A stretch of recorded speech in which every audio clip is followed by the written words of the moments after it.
ஒடிசா கடற்கரைக்கு அருகே வடமேற்கு வங்கக்கடலில் குறைந்த காற்றழுத்த தாழ்வு நிலை உருவாகியுள்ளதால் கேரளாவில் அடுத்த 5 நாட்களுக்கு மிதமான மழை பெய்யும் என்று வானிலை ஆய்வு மையம் கணித்திருக்கின்றது.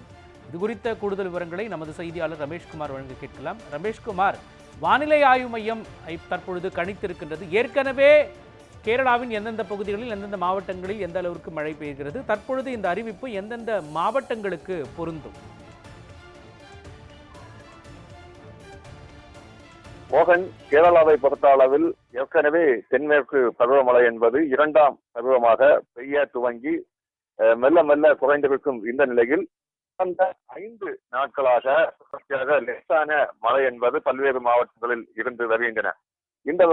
அந்த நிலையில்தான் இன்றைய தினம் வடமேற்கு வங்கக்கடலில் ஏற்பட்டுள்ள அந்த குறைந்த காற்றழுத்த தாழ்வு நிலையால் மேலும் 5 நாட்களுக்கு அந்த லேசான மழை பெய்யும் எனவும் வானிலை மையம் தெரிவிக்கப்பட்டிருக்கிறது. இதனால் கேரளாவை பொறுத்த அளவில் வரும் 29ஆம் தேதி வரையிலும் பல்வேறு பகுதிகளில் கனமழை பெய்ய வாய்ப்பிருப்பதாகவும், இதனைத் தொடர்ந்து இன்றைய தினம் இடுக்கி, எர்ணாகுளம், திருச்சூர், பாலக்காடு, மலப்புரம், கோழிக்கோடு, வயநாடு, கண்ணூர் மற்றும் காசர்கோடு மாவட்டங்களுக்கு மஞ்சள் அலர்ட் எச்சரிக்கை என்பது விடுக்கப்பட்டிருக்கிறது. அதே போன்று நாளைய தினம் திருச்சூர், மலப்புரம், கோழிக்கோடு, வயநாடு, கண்ணூர், காசர்கோடு போன்ற மாவட்டங்களுக்கு மஞ்சள் அலர்ட் எச்சரிக்கை என்பது விடுக்கப்பட்டிருக்கிறது. இது மட்டுமின்றி மணிக்கு 24 மணி நேரத்தில் 64.5 மில்லிமீட்டர் முதல் 115.5 மில்லிமீட்டர் மழை வரை பொழிய வாய்ப்பு இருப்பதாகவும் தெரிவிக்கப்பட்டிருக்கிறது.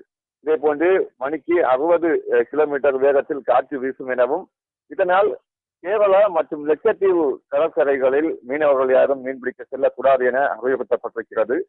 பல்வேறு முன்னெச்சரிக்கை என்பது எடுக்கப்பட்டிருக்கின்றன ஒருபுறம். மறுபுறம் இந்த மழை அறிவிப்பு தற்பொழுது வெளியாகியிருக்கும் நிலையில் கேரளாவை பொறுத்த அளவில் மழை என்பது ஒரு லேசான சாரல் மழை என்பது பல்வேறு மாவட்டங்களில் இருந்து வருகிறது.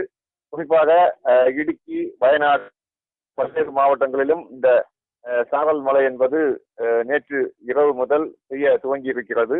தொடர்ச்சியாக மழை என்பது துவங்கியிருக்கும் இந்த நிலையில் கடுமையான வெப்பமும் நிலை வருவதால் ஒரு விதமான ஒரு காலநிலை தற்பொழுது கேரளாவில்